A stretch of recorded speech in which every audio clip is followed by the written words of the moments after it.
آج ہم ایک بہت آپ کہہ سکتی ہیں دلچسپ اور شاید کچھ لوگوں کے لیے متنازع مواد کا جائزہ لے رہی ہیں۔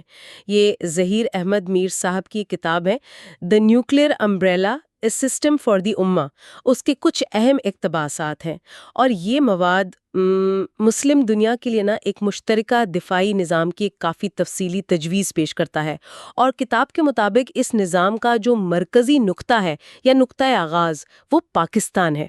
جی بالکل، اور یہ سمجھنا اہم ہے کہ یہ صرف کوئی آپ کہہ لیں مبہم سا خیال نہیں ہے یا کوئی فلسفہ نہیں بگھار رہے، نہیں، یہ کتاب باقاعدہ ایک منظم ڈھانچے کا خاکہ دے رہی ہے جس میں کمانڈ کی سطحیں ہیں، مختلف ممالک کے لیے خاص ذمہ داریاں بتائی گئی ہیں، ان کے آپس میں تعلقات کیسے ہوں گے وہ بتایا گیا ہے۔ تو یہ ایک سنجیدہ قسم کی منصوبہ بندی کا تاثر دیتا ہے، آپ کو اس سے اتفاق کرے یا نہ کرے کہ عملی طور پر ممکن ہے یا نہیں۔ صحیح۔ تو آئیے اس مجوزہ نظام کی گہرائی میں اترتے ہیں، ذرا سمجھنے کی کوشش کرتے ہیں کہ اس کے پیچھے سوچ کیا ہے، تفصیلات کیا ہیں۔ کتاب میں ایک جملہ ہے، مجھے لگتا ہے وہ ہماری آج کی بات چیت کے لیے بڑا اچھا نقطۂ آغاز ہے۔ ہر ڈھال کے لیے ایک ڈھانچے کی ضرورت ہوتی ہے، ہر نظریے کو ایک ادارہ درکار ہوتا ہے۔ نیوکلیئر امبریلا اب فلسفہ نہیں، ایک نظام بن چکا ہے، اور اس کا آغاز پاکستان سے ہوتا ہے۔ واہ، یہ الفاظ تو خود ہی اس نظام کی اہمیت اور پاکستان کے مرکزی کردار پر بہت زور دے رہے ہیں، کم از کم مصنف کے نقطۂ نظر سے۔ کتاب کا ایک بنیادی نقطہ یہ بھی ہے کہ نظریات چاہے وہ کتنے ہی اچھے کیوں نہ لگیں، اگر ان کا کوئی ٹھوس عملی ڈھانچہ نہ ہونا تو وہ وقت کے ساتھ کمزور پڑ جاتے ہیں یا بکھر جاتے ہیں۔ کیا کتاب اس حوالے سے کوئی تاریخی مثالیں دیتی ہے؟ جی ہاں، بالکل۔ کتاب اسی بات پر زور دیتی ہے کہ تاریخ میں دیکھیں تو کئی بڑی تحریکیں، بڑے نظریات صرف اس لیے ناکام ہوئے کہ ان کے پاس کوئی مؤثر تنظیم نہیں تھی، کوئی عملی ڈھانچہ نہیں تھا۔ مصنف کا استدلال یہ ہے کہ مسلم امہ کی اصل طاقت تو ٹھیک ہے، ان کے مشترکہ ایمان میں ہے، لیکن آج کل کے جو چیلنجز ہیں 21ویں صدی کے، ان کا مقابلہ کرنے کے لیے اس ایمانی قوت کو ایک منظم، جدید اور فعال عسکری اور تصویراتی قوت میں بدلنا پڑے گا۔ اسی حوالے سے کتاب میں ایک تصور ملتا ہے جسے ہم سمجھنے کے لیے شاید کہہ لیں ایک مسلم نیٹو جیسا کچھ۔ حالانکہ یہ لفظ شاید براہ راست استعمال نہیں ہوا، لیکن مقصد یہی لگتا ہے کہ ایمان کی بنیاد پر ایک مربوط، مؤثر دفاعی نظام بنے۔ یہ صرف دفاعی اتحاد نہیں بلکہ ایک فعال، ہمہ جہت سیکیورٹی کا ڈھانچہ ہو۔ اچھا، اور اسی تنظیم اور ڈھانچے کی طرف پہلے قدم کے طور پر کتاب ایک اہم مفروضہ پیش کرتی ہے نا؟ 2025 میں پاکستان اور سعودی عرب کے درمیان ایک ممکنہ معاہدہ، اسے اس پورے نظام کا پہلا ستون کہا گیا ہے۔ اس کی کیا خاص بات ہے؟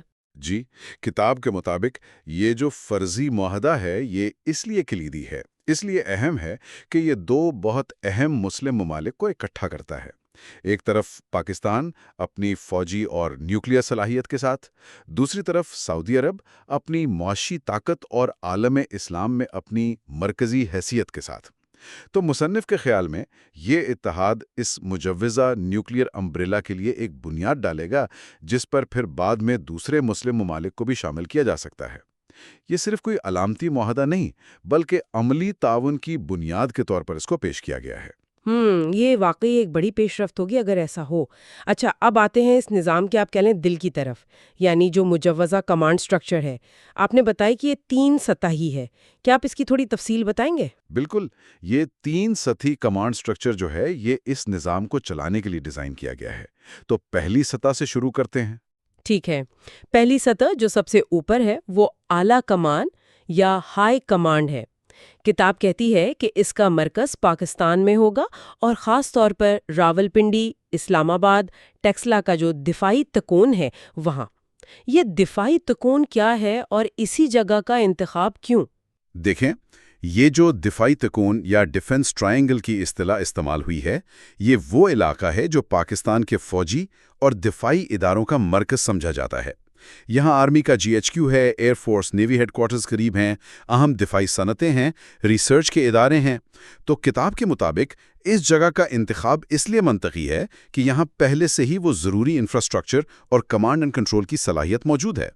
اب سوال یہ ہے کہ اس اعلیٰ کمان کا بنیادی کردار کیا ہوگا؟ تو کتاب کے مطابق اس کا سب سے اہم کام ہے نیوکلیئر ڈیٹرنس کا انتظام کرنا اور اسے برقرار رکھنا۔ نیوکلیئر ڈیٹرنس یعنی ایٹمی دفاعی صلاحیت؟ اچھا، اس کا اس امبریلا کے تحت کیا مطلب ہے؟ کیا یہ صرف پاکستان کے ایٹمی ہتھیاروں کی بات ہو رہی ہے؟ کتاب کی جو تجویز ہے اس کے مطابق یہ اس سے زیادہ وسیع ہے۔ اعلیٰ کمان کا کردار صرف پاکستان کے ہتھیاروں کا انتظام کرنا نہیں، بلکہ پورے اتحاد کے لیے ایک مشترکہ نیوکلیئر ڈیٹرنس کی حکمت عملی بنانا اور اسے مربوط کرنا ہے۔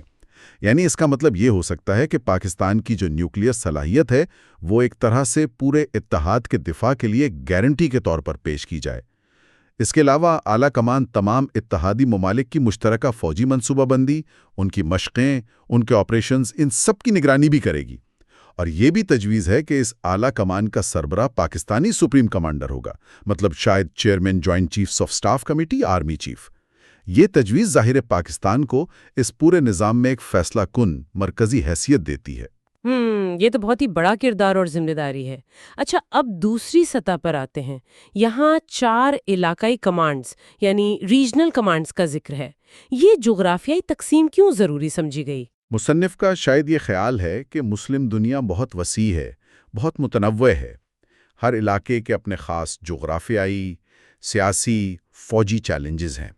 تو ایک ہی مرکزی کمانڈ سے ہر جگہ مؤثر طریقے سے نمٹنا شاید مشکل ہو۔ اس لیے علاقائی کمانڈز تجویز کی گئی ہیں تاکہ ہر خطے کی جو مخصوص ضروریات ہیں ان پر توجہ دی جا سکے اور مقامی ممالک کو زیادہ ذمہ داری ملے۔ کتاب میں 34 سی کمانڈز کی تجویز ہے۔ کون کون سی ہیں یہ 4 کمانڈز اور ان کی ذمہ داریاں کیا بتائی گئی ہیں؟ جی، پہلی ہے خلیجی کمانڈ، گلف کمانڈ۔ اس کی قیادت سعودی عرب کو دینے کی تجویز ہے۔ اس کی بنیادی ذمہ داری کیا؟ توانائی کے وسائل یعنی تیل اور گیس کے ذخائر اور ان کی ترسیل کے راستے، ان کا تحفظ، اور ساتھ ہی خطے میں جو مقدس مقامات ہیں، خاص طور پر حرمین شریفین، ان کا دفاع۔ تو یہ خطے کی معاشی اور مذہبی اہمیت کے لحاظ سے ایک بہت اہم کمانڈ ہے۔ دوسری کمانڈ ہے جنوبی Asia command, south Asia command. اس کا مرکز اور قیادت پاکستان کے پاس رکھنے کی تجویز ہے۔ اس کا بنیادی فوکس روایتی جنگی صلاحیتوں کو برقرار رکھنا اور خطے میں نیوکلیئر دفاع کو یقینی بنانا ہوگا۔ یہ کمانڈ بظاہر پاکستان کے اپنے قومی دفاعی ڈھانچے کے ساتھ ہی منسلک ہوگی، لیکن ایک بڑے اتحاد کے تناظر میں کام کرے گی۔ اچھا، یعنی یہ کمانڈ تو پاکستان کے موجودہ کردار کو ہی ایک طرح سے بڑے فریم ورک میں ڈال رہی ہے۔ باقی 2 علاقائی کمانڈز کون سی ہیں؟ تیسری کمانڈ ہے شمالی افریقہ کمانڈ، نارتھ افریقہ کمانڈ۔ اس کی قیادت مصر کو دینے کی تجویز ہے۔ شاید مصر کی بڑی فوج اور خطے میں اس کے تاریخی کردار کو دیکھتے ہوئے یہ تجویز دی گئی ہو۔ اس کمانڈ کے فرائض میں اقوام متحدہ وغیرہ کے تحت جو امن مشنز ہوتے ہیں ان میں شرکت کو مربوط کرنا، اور بحریہ روم اور بحریہ احمر میں جو اہم سمندری راستے ہیں ان کا تحفظ شامل بتایا گیا ہے۔ تو یہ خطے میں استحکام اور بحری تجارت کی حفاظت کے حوالے سے اہم ہو سکتی ہے۔ چوتھی اور آخری علاقائی کمانڈ ہے وسطی Asia command, central Asia command. اس کی ذمہ داری ترکی کو سونپنے کی تجویز ہے۔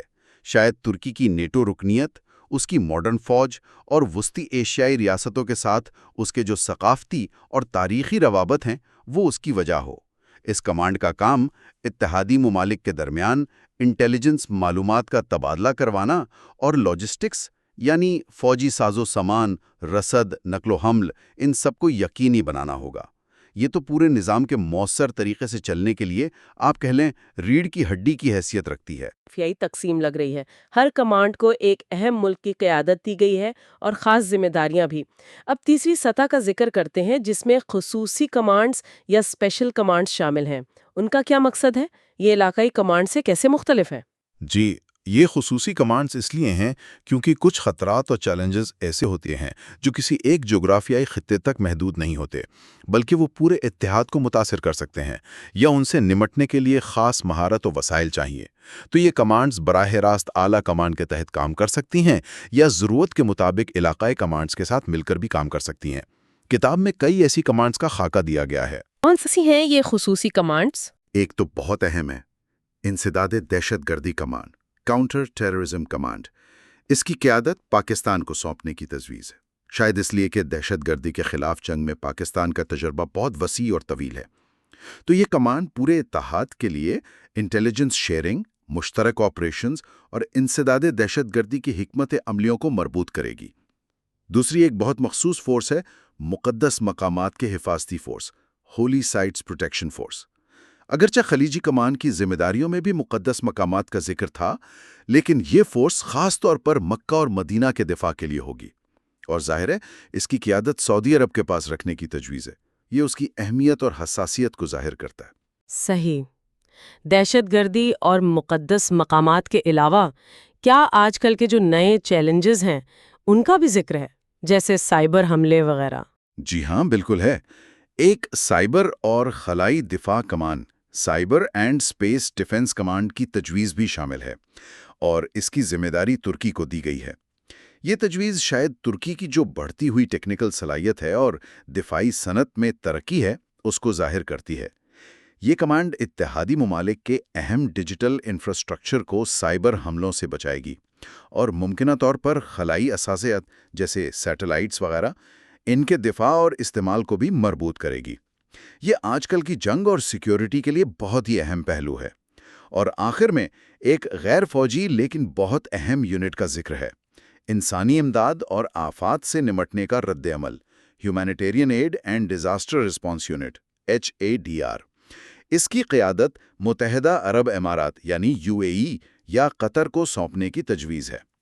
ان ممالک کے پاس قدرتی آفات یا انسانی بحرانوں میں فوری اور بڑے پیمانے پر امداد دینے کے لیے مالی وسائل بھی ہیں اور لاجسٹک صلاحیتیں بھی ہیں۔ تو اس یونٹ کا کام ہوگا کہ اتحاد کے رکن ممالک یا حتیٰ کہ دوسرے ضرورت مند ممالک میں قدرتی آفات جیسے زلزلے، سیلاب وغیرہ یا دیگر بحرانوں میں فوری مدد اور ریلیف پہنچانا۔ یہ تو واقعی حیران کن حد تک تفصیلی اور وسیع منصوبہ لگتا ہے۔ اس میں صرف روایتی فوجی پہلو ہی نہیں ہے جیسے زمینی، بحری، فضائی دفاع، بلکہ نیوکلیئر ڈیٹرنس، انسداد دہشت گردی، سائبر سیکیورٹی، خلائی دفاع اور یہاں تک کہ انسانی امداد جیسے غیر روایتی سیکیورٹی چیلنجز بھی شامل ہیں۔ اور ہر ملک کو اس کی صلاحیت، جغرافیائی محل وقوع یا خاص مہارت کی بنیاد پر ایک کردار دینے کی کوشش نظر آتی ہے۔ کم از کم کتاب کی تجویز تو یہی ہے۔ بالکل۔ تو خلاصہ یہی ہے کہ یہ کتاب دی نیوکلیئر امبریلا ایک بہت ہی منظم، کثیر سطحی اور کثیر الملکی دفاعی نظام کا ایک آپ کہنے بلو پرنٹ پیش کرتی ہے۔ اس نظام کا جو تصویراتی مرکز ہے، جو اعلیٰ کمان ہے، وہ پاکستان میں تجویز کی گئی ہے، اور ذمہ داریوں کو علاقائی اور خصوصی کمانڈز کے ذریعے مختلف ممالک میں تقسیم کیا گیا ہے۔ یہ سب مل کر مسلم دنیا کے لیے ایک مربوط دفاعی اور سیکیورٹی چھتری بنانے کا تصور پیش کرتے ہیں۔ یہ مصنف کا ویژن ہے۔ یہ واقعی صرف ایک دفاعی معاہدے یا اتحاد کے روایتی تصور سے کافی آگے کی بات ہے۔ یہ ایک فعال مربوط نظام لگتا ہے جس میں ہر رکن ملک کا کم از کم ان تجویز کے مطابق ایک واضح اور مخصوص کردار نظر آتا ہے۔ یہ ایک بہت بڑے ویژن کا حصہ لگتا ہے۔ مقصد شاید مسلم دنیا کی اجتماعی دفاعی صلاحیت کو نہ صرف بڑھانا ہے بلکہ اسے 21ویں صدی کے مطابق منظم اور جدید بنانا ہے۔ جی ہاں، ویژن تو یقیناً بہت بڑا ہے۔ تاہم جب ہم اس طرح کے کسی بھی بڑے منصوبے کا تجزیہ کرتے ہیں نا، تو اس کے نظریاتی خد و خال تو ٹھیک ہیں، لیکن عملی پہلوؤں پر غور کرنا بھی ضروری ہو جاتا ہے۔ کتاب ایک خاکہ تو پیش کر دیتی ہے، لیکن اصل سوال یہ پیدا ہوتا ہے، اور یہی وہ نقطہ ہے جس پر مزید سوچ بچار کی ضرورت ہے کہ کیا اس طرح کا پیچیدہ، کثیر الملکی ڈھانچہ جس میں درجنوں مختلف ممالک شامل ہوں گے، جن کے اپنے قومی مفادات ہیں، سیاسی نظام الگ ہیں، فوجی ڈھانچے مختلف ہیں، تاریخی پس منظر الگ ہیں، ان سب کو حقیقت میں قائم کرنا اور پھر اسے مؤثر طریقے سے چلانا، یہ کتنا ممکن ہے؟ اس راستے میں کس قسم کے سیاسی، سفارتی، مالی، تکنیکی، آپریشنل چیلنجز آ سکتے ہیں؟ یہ وہ سوالات ہیں جو اس تصور کے محض ایک نظریے سے حقیقت بننے کے سفر کا تعین کریں گے۔ بلا شبہ یہ وہ عملی سوالات ہیں جن کا جواب آسان نہیں ہے، اور یہی اس تجویز کے مستقبل کا تعین کریں گے۔ یہ واقعی سوچنے کے لیے ایک اہم نقطہ ہے۔ بالکل، اور یہی وہ سوال ہے جو سننے والے خود بھی سوچ سکتے ہیں کہ کیا اس طرح کا کوئی اتحاد یا نظام قابل عمل ہے بھی یا نہیں، اور اگر ہے تو کن شرائط کے تحت؟ کتاب جو خاکہ دے رہی ہے نا، وہ صرف فوجی معاہدے تک نہیں ہے۔ اس میں تو ایک باقاعدہ اور کافی تفصیلی ادارہ جاتی ڈھانچہ تجویز کیا گیا ہے۔ کئی کلیدی ادارے ہیں اس میں۔ پہلا تو ہے وزیر دفاع کونسل، جو غالب امکان یہی ہے کہ سب سے اونچا پالیسی بنانے والا ادارہ ہوگا۔ اچھا، پالیسی لیول پر۔ جی۔ پھر دوسرا ایک مشترکہ عسکری کمیٹی ہے جو روزمرہ کے فوجی معاملات دیکھے گی، منصوبہ بندی، آپریشنز، یہ سب۔ Operational side. بالکل۔ تیسرا متحدہ چیفز آف سٹاف کا ایک ادارہ۔ اب یہ رکن ممالک کی فوجوں کے بیچ میں رابطہ کاری اور شاید کچھ حد تک مشترکہ کمانڈ کا کردار بھی ادا کرے۔ ٹھیک۔ چوتھا ایک دفاعی صنعت بورڈ۔ یہ پوائنٹ خاصا دلچسپ ہے کیونکہ یہ صرف دفاعی تعاون نہیں بلکہ مشترکہ دفاعی پیداوار، ریسرچ، ڈیولپمنٹ اس طرف بھی اشارہ کرتا ہے، یعنی خود انحصاری کی طرف۔ یعنی صرف خریدنا نہیں، بنانا بھی۔ جی بالکل۔ اور آخر میں ایک اسلامی سلامتی سیکریٹریٹ۔ یہ غالباً پورے نظام کے انتظامی، سفارتی، رابطہ کاری کے یہ سارے امور سنبھالے گا۔ یہ تو واقعی ایک کافی جامع نظام لگ رہا ہے۔ صرف فوجی نہیں، صنعتی، انتظامی پہلو بھی شامل ہیں۔ لیکن ایک سوال فوراً ذہن میں آتا ہے، اتنے سارے ممالک، سب کی اپنی خود مختاری ہے، وہ ایسے مشترکہ ڈھانچے میں کیسے کام کریں گے؟ کتاب اس توازن پر کچھ کہتی ہے؟ ہاں، یہ نقطہ کتاب میں واضح طور پر بتایا گیا ہے۔ ان ذرائع کے مطابق اس پورے نظام کا جو بنیادی مقصد ہے نا، وہ یہی ہے کہ رکن ممالک کی قومی خود مختاری، ان کی آزادی، وہ مکمل طور پر برقرار رہے اور ساتھ ساتھ ان کے درمیان ایک مضبوط، مؤثر اتحاد بھی قائم ہو۔ یہ تو بڑا نازک توازن ہے تو بلا شبہ کسی بھی کثیر القومی اتحاد، چاہے نیٹو ہو یا کوئی اور، سب سے بڑا چیلنج یہی ہوتا ہے کہ مشترکہ مفاد کے لیے تعاون بھی ہو اور رکن ممالک کی انفرادی حیثیت، ان کے فیصلے کرنے کی آزادی، وہ بھی مجروح نہ ہو۔ کتاب اس عزم کا اظہار تو کرتی ہے، لیکن یہ کہ عملی طور پر یہ توازن کیسے رکھا جائے گا، اس کی زیادہ تفصیل ان اقتباسات میں نہیں ملتی۔ سمجھ گیا۔ اچھا، اب آتے ہیں کلیدی کرداروں پر۔ کتاب خاص طور پر پاکستان اور سعودی عرب کو مرکزی حیثیت دیتی لگ رہی ہے۔ ان کے کیا مخصوص کردار تجویز کیے گئے ہیں؟ بالکل، یہ اس مجوزہ اتحاد کا ایک اور بہت اہم پہلو ہے۔ ذرائع ان دونوں ممالک کے لیے نہایت واضح اور آپ کہہ سکتی ہیں مخصوص ذمہ داریاں بتاتے ہیں۔ پاکستان کے لیے جو کردار بتایا گیا ہے وہ کافی وسیع ہے۔ پہلا تو ہے عملی قیادت فراہم کرنا، یعنی آپریشنل لیڈرشپ۔ ٹھیک ہے۔ دوسرا ایٹمی تحفظ کی چھتری فراہم کرنا، جو ظاہر ہے نیوکلیئر امبریلا کے عنوان کا بھی مرکزی نقطہ ہے۔ جی ہاں۔ اور تیسرا انٹیلیجنس کا جو شعبہ ہے اسے منظم کرنا اور اس کی قیادت کرنا۔ یعنی پاکستان کو تو کافی عسکری اور اسٹریٹجک ستون کے طور پر دیکھا جا رہا ہے، اور سعودی عرب کا کردار؟ سعودی عرب کے لیے جو کردار بیان کیا گیا ہے وہ ہے مالیاتی اور روحانی مرکز کا۔ مالیاتی اور روحانی؟ جی، یعنی فنانشل ہب کے طور پر وسائل مہیا کرنا اور عالم اسلام میں اپنے مقام کی وجہ سے ایک روحانی مرکز کے طور پر کام کرنا۔ کتاب میں یہ نظریہ پیش کیا گیا ہے کہ یہ دونوں ممالک مل کر اس اتحاد میں قوت اور ایمان کا ایک توازن قائم کرتے ہیں۔ قوت اور ایمان؟ جی۔ ایک طرف پاکستان کی فوجی صلاحیت، ٹیکنالوجی، نیوکلیئر اہلیت، اور دوسری طرف سعودی عرب کا وسیع مالی اثر و رسوخ اور حرمین شریفین کی وجہ سے وہ روحانی مرکزیت۔ قوت اور ایمان کا توازن، یہ تو بڑا طاقتور تصور ہے۔ اور کتاب میں وہ جملہ بھی آپ نے ذکر کیا تھا، کہانی اب کہوٹا کی لیب سے لے کر ریاض کے ایوانوں تک جا پہنچی ہے۔ بالکل، یہ واقعی اس مجوزہ شراکت کی بڑی اچھی علامتی تصویر کشی ہے۔ بالکل۔ کیا کتاب یہ بھی بتاتی ہے کہ ان دو مختلف کرداروں میں ایک فوجی تکنیکی، دوسرا مالی روحانی عملی ہم آہنگی کیسے ہوگی؟ کوئی ممکنہ مشکلات یا چیلنجز کا ذکر ہے؟ کتاب دیکھیے شراکت کی اہمیت اور علامتی پہلو پر تو بہت زور دیتی ہے، لیکن جو اقتباسات ہمارے پاس ہے نا، ان میں ان دونوں کرداروں کے بیچ میں عملی ہم آہنگی کیسے پیدا ہوگی، اس کے میکینزم کیا ہوں گے یا ممکنہ چیلنجز کیا ہو سکتے ہیں، اس پر تفصیلی بات نہیں ملتی۔ زیادہ توجہ تو بس تصور کو پیش کرنے اور اس کے ممکنہ فوائد اجاگر کرنے پر ہے۔ یعنی ایک ویژن دیا جا رہا ہے۔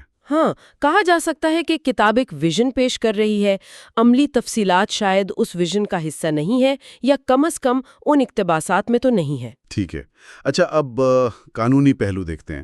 ظاہر ہے اتنا بڑا اتحاد صرف باہمی رضامندی سے تو نہیں چل سکتا نا؟ کیا اس کے لیے کوئی باقاعدہ قانونی ڈھانچہ یا کوئی معاہدہ تجویز کیا گیا ہے؟ جی ہاں، بالکل۔ ذرائع میں ایک باقاعدہ معاہدے کا واضح طور پر ذکر ہے، نام بھی دیا گیا ہے، مسلم اجتماعی دفاعی معاہدہ یا مسلم کلیکٹیو ڈیفنس ٹریٹی۔ یہ معاہدہ ہی اس مجوزہ اتحاد کی قانونی بنیاد بنے گا۔ اور اس معاہدے کے بنیادی اصول کیا ہوں گے؟ کیا یہ کسی موجودہ ماڈل جیسے نیٹو وغیرہ پر مبنی ہوگا؟ کتاب کے مطابق اس کی بنیاد نیٹو کے مشہور آرٹیکل 5 پر رکھی گئی ہے۔ یہ بہت اہم پوائنٹ ہے۔ آرٹیکل 5 یعنی ایک پر حملہ سب پر حملہ؟ بالکل وہی۔ اس کا بنیادی اصول وہی ہوگا جو نیٹو کا ہے۔ اتحاد کے کسی ایک رکن ملک پر حملہ ہوا تو وہ تمام رکن ممالک پر حملہ سمجھا جائے گا اور سب مل کر جواب دیں گے۔ یہ اجتماعی دفاع یعنی کلیکٹیو ڈیفنس کا مرکزی تصور ہے جو کسی بھی سنجیدہ دفاعی اتحاد کی جان ہوتا ہے۔ نیٹو کے آرٹیکل 5 جیسا عزم، یہ تو واقعی بہت بڑا قدم ہوگا۔ کیا اس معاہدے میں دوسرے اصول بھی شامل ہوں گے؟ جی، آرٹیکل 5 والے اجتماعی دفاع کے اصول کے علاوہ بھی ذرائع بتاتے ہیں کہ معاہدے میں اور بھی اہم اصول ہوں گے، جیسے کہ رکن ممالک کے درمیان باہمی مشاورت کا ایک باقاعدہ طریقہ کار ہو تاکہ اہم معاملات پر پہلے بات چیت ہو سکے۔ مشاورت، ٹھیک۔ پھر ایک دوسرے کی قومی خود مختاری اور علاقائی سالمیت کا مکمل احترام۔ یہ وہی بات آ گئی جو ہم پہلے کر رہے تھے، توازن والی۔ جی، خود مختاری کا احترام۔ اور یہ بھی ذکر ہے کہ معاہدے کے اصول شریعت پر مبنی ہوں گے۔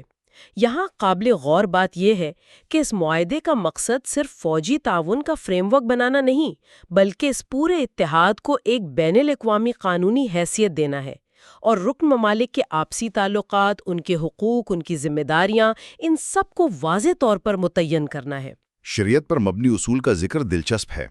کیا ذرائع اس کی کچھ وضاحت کرتے ہیں کہ اس کا عملی مطلب کیا ہوگا، خاص طور پر بین الاقوامی قانون کے تناظر میں؟ ان اقتباسات میں شریعت پر مبنی اصولوں کی کوئی عملی تشریح یا تفصیل نہیں دی گئی۔ یہ ایک وسیع اصطلاح ہے، اس کے کئی مطلب ہو سکتے ہیں۔ کتاب صرف اس اصول کا ذکر کرتی ہے، لیکن یہ نہیں بتاتی کہ اسے معاہدے کی شکوہ میں کیسے لایا جائے گا یا بین الاقوامی قوانین سے کیسے ہم آہنگ کیا جائے گا۔ یہ ایک ایسا نقطہ ہے جس پر مزید وضاحت کی ضرورت محسوس ہوتی ہے۔ سمجھ گیا۔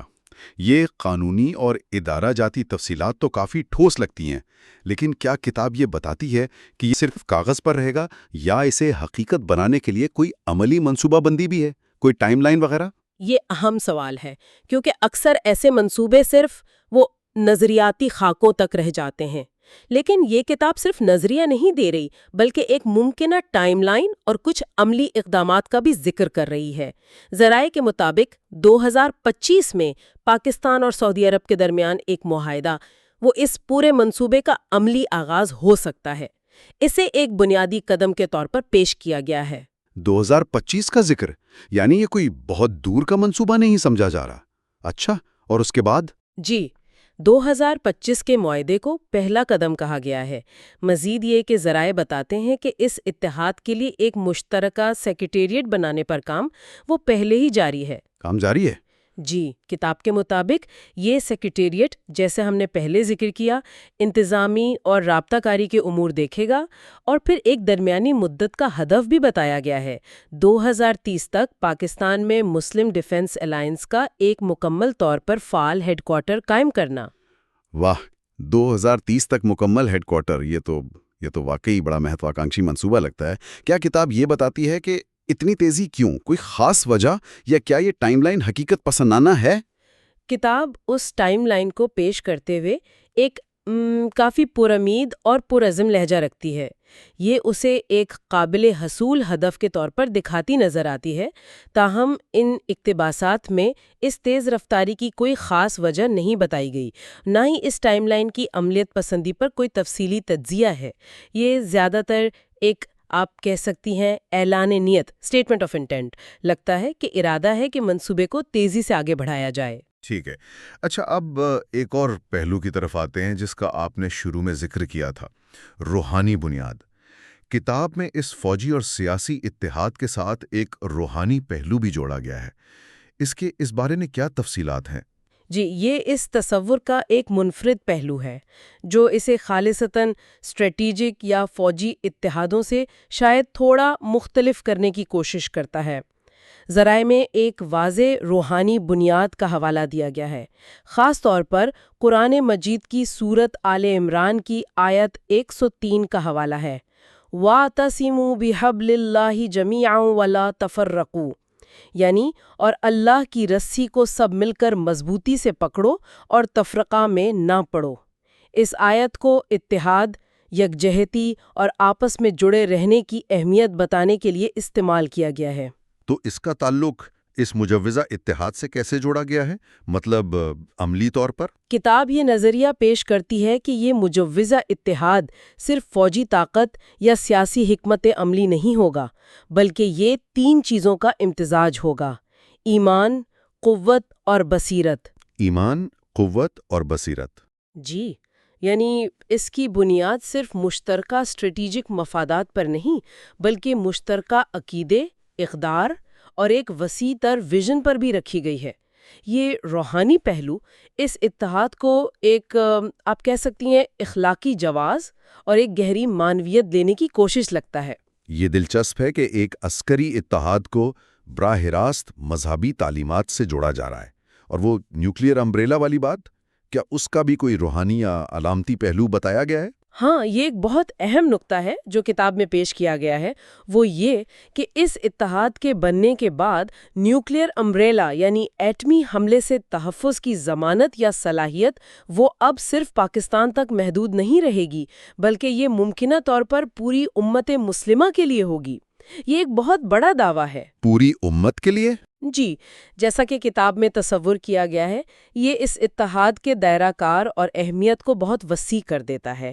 اس میں یقیناً ایک علامتی پہلو بھی ہے، یعنی پاکستان کی نیوکلیئر صلاحیت کو صرف قومی اثاثہ نہیں بلکہ امت کا اثاثہ سمجھنا۔ البتہ اس کی عملیت کیا ہوگی، یعنی یہ تحفظ کیسے دیا جائے گا، اس کے کیا اثرات ہوں گے، ان تفصیلات پر ان اقتباسات میں بات نہیں کی گئی۔ واقعی یہ بہت بڑا دعویٰ ہے۔ تو اب اگر ہم ان تمام پہلوؤں کو سمیٹیں، ادارہ جاتی ڈھانچہ، کلیدی کردار، قانونی بنیاد، ٹائم لائن اور روحانی اساس، تو ہم نے ظہیر احمد میر کی کتاب دی نیوکلیئر امبریلا مسلم ڈیفنس الائنس کے جو اقتباسات دیکھے ہیں، ان کی روشنی میں اس مجوزہ مسلم دفاعی اتحاد کے ایک کافی تفصیلی نقشے پر بات کی۔ بالکل، اور گفتگو کے اختتام کی طرف بڑھتے ہوئے یہ ضروری ہے کہ ہم کتاب کے ان حتمی خیالات یا آپ کہہ سکتی ہیں نعروں کو بھی دہرا دیں جو ان اقتباسات کے آخر میں ملتے ہیں، تاکہ مصنف کا جو مجموعی پیغام ہے جیسا کہ وہ پیش کیا گیا ہے وہ سمجھا جا سکے۔ جی ضرور۔ ذرائع کچھ کلیدی نکات یا یانوں پر زور دیتے نظر آتے ہیں۔ پہلا تو اداروں کی اہمیت پر زور ہے نظریات کے مقابلے میں۔ ایک جملہ ہے، قومیں نظریات سے نہیں اداروں سے بنتی ہیں۔ یہ ظاہر کرتا ہے کہ مصنف ٹھوس ڈھانچے اور عملی میکانزم کو کامیابی کے لیے لازمی سمجھتی ہیں، یعنی عملیت پسندی پر زور۔ جی۔ دوسرا، اس مجوزہ اتحاد کو محض ایک اعلان نہیں بلکہ ایک انقلاب قرار دیا گیا ہے۔ مسلم نیٹو ایک اعلان نہیں، ایک انقلاب ہے۔ یہ اس منصوبے کے بارے میں بہت بلند عزائم اور بڑی تبدیلی کی امید کا اظہار ہے۔ انقلاب۔ تیسرا، پاکستان کے قائدانہ کردار اور امت کے اتحاد کا ایک واضح ویژن دیا گیا ہے۔ پاکستان قیادت کرے گا، امت متحد ہوگی۔ یہ پاکستان کے لیے ایک مرکزی اور فعال کردار کی نشاندہی کرتا ہے۔ اور آخری نعرہ یا اعلان جو ذرائع میں ملتا ہے وہ ہے پاکستان زندہ باد، اگلی عالمی طاقت۔ یہ کافی پرجوش اور فیصلہ کن بیانات ہیں، اور یہ یاد دہانی ضروری ہے جیسا آپ نے کہا کہ یہ تمام نکات، یہ دعوے اور یہ حتمی بیانات، یہ سب پیش کردہ ذرائع یعنی ظہیر احمد میر کی کتاب کے اقتباسات سے لیے گئے ہیں۔ ہمارا مقصد صرف ان معلومات و خیالات کو غیر جانبداری سے سامنے لانا تھا جو ان ذرائع میں موجود ہیں۔ بالکل، غیر جانبداری سے رپورٹنگ کرنا ہی ہمارا مقصد تھا۔ یہ خیالات مصنف کے ہیں اور ان کا اپنا تجزیہ ہو سکتا ہے۔ تو یہ تھا ظہیر احمد میر کی کتاب دی نیوکلیئر امبریلا مسلم ڈیفنس الائنس میں پیش کردہ تصور کا ایک جائزہ، ایک ایسا منصوبہ جو مسلم اکثریتی ممالک کے درمیان ایک نئے اور طاقتور دفاعی اتحاد کی وکالت کرتا ہے۔